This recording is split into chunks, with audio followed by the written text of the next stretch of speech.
5 Lok Sabha నియోజకవర్గాలతో BRS బీజేపీతో కలిసింది. 5 స్థానాలు గెలిపించే ప్రయత్నం చేస్తున్నది. వారు నియోజకవర్గాల పేరు కూడా చెప్పింది.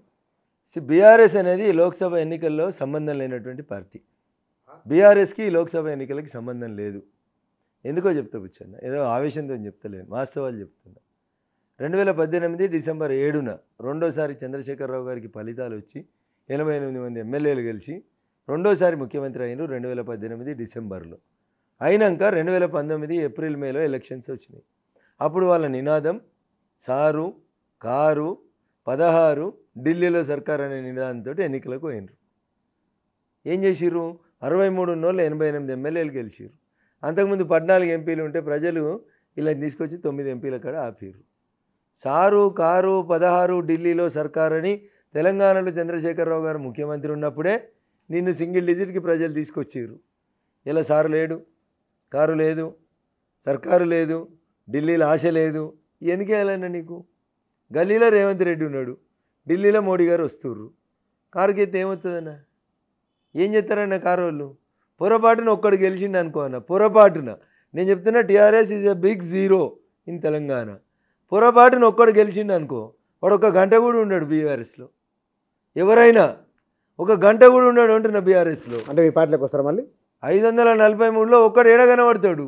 ఏం చేయాలా? ఒక్కడు ఏడు ఉంటాడు. కానీ కేసీఆర్ చెప్పిండు 10 నుంచి 12 స్థానాలు గెలవబోతున్నాడు కేసీఆర్. తర్వాత కేసీఆర్ 2018లో కూడా చెప్పిండు 16 సీట్లు వస్తే మనమే పోతున్నాం ఢిల్లీకి, నేనే ప్రధానమంత్రి అవుతా, నేనే ఉప ప్రధాని అవుతా, నా కొడుకు నీడ ముఖ్యమంత్రి అని చేస్తా అన్నాడు. ఏడున్నాడు ఇవాళ సారు? తుంటిపో కిరిగాడ ఫామ్ హౌస్లో రెస్ట్ తీసుకోవాల్సిన పరిస్థితిని ఇచ్చిర్రు ప్రజలు. కానీ ట్రెమెండస్ రెస్పాన్స్ ఉంది పబ్లిక్ యాత్రకు అని చెప్తున్నారు జనాన్ని. ట్రెమెండస్ రెస్పాన్స్ మొన్న కూడా ఉండే అన్న. కామారెడ్డిలో ఓడిపోయేదా కూడా ట్రెమెండస్ రెస్పాన్సే కనబడ్డది అన్న. కామారెడ్డిలో కూడా ట్రెమెండస్ రెస్పాన్స్ కనబడ్డది. ఉష్కపోతే రాళ్ళంత జనం వచ్చిర్రు. ఓడిపోలేదా అన్న కామారెడ్డిలో? ప్రజల్ని తక్కువ అంచనా వేయద్దు బుచ్చన్న. ప్రజలకు ఎప్పుడు ఎవరికి ఎందుకు ఓటేయాలో బాగా తెలుసు.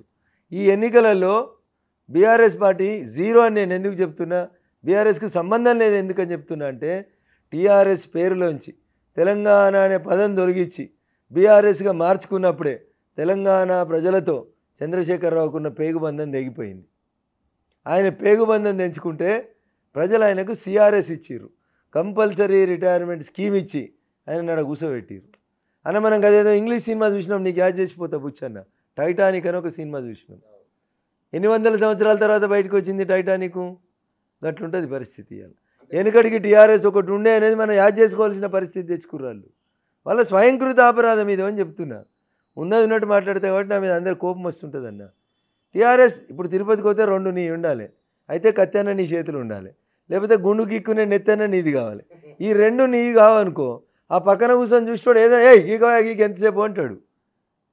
నీది కత్తి కాదు, నీది నెత్తి కాదు, నీకు ఇలా పార్టీ మీద కంట్రోల్ లేదు. నీ ఎమ్మెల్యేలు పక్క పార్టీలో ఎంపీలుగా పోటీ చేస్తున్నారు, నీ బీఫా మీద గెలిచినోడు. నీకేం కంట్రోల్ ఉంది పార్టీ మీద? ఇలా ఎందుకుంటారు నీ పార్టీలో? ఎవరు ఉంటారు?